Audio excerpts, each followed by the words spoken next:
पूरी दुनिया सिद्धांतों पर चलती है। आज हम हजारों मील दूर बैठे इंसानों से बात कर सकते हैं, उन्हें देख सकते हैं। कुछ ही घंटों में हम एक देश से दूसरे देश जा सकते हैं। कोई भी इंफॉर्मेशन हमें चंद पलों में मिल सकती है। किसी भी बीमारी का इलाज आसानी से करवा सकते हैं। जमीन पर रहकर हम हजारों लाखों प्रकाश वर्ष दूर ग्रह तारों के बारे में जान सकते हैं। तो ये सब विज्ञान और वैज्ञानिकों के सिद्धांतों की बदौलत ही संभव हो पाया है।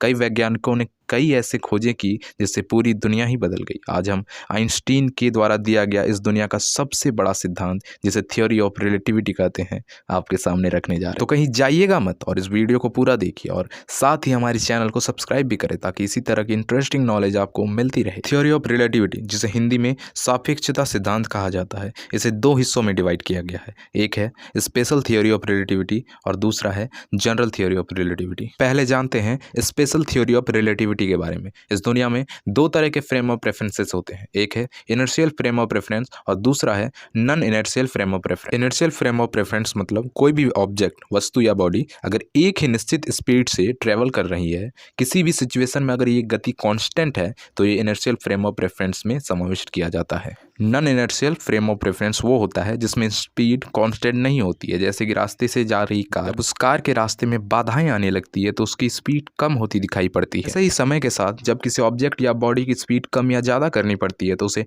Non inertial frame of reference में समाविष्ट किया जाता है। Special theory of relativity inertial frame of reference के लिए वैलिड है।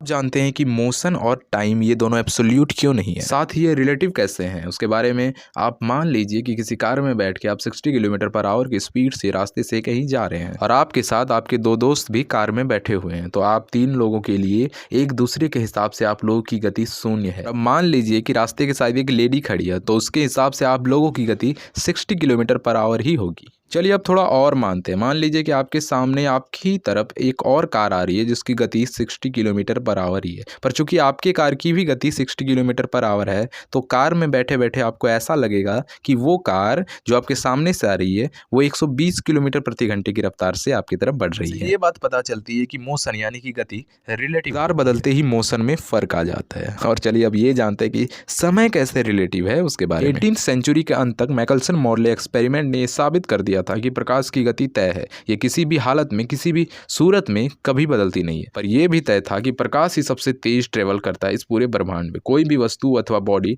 प्रकाश की गति से तेज हो ही नहीं सकती।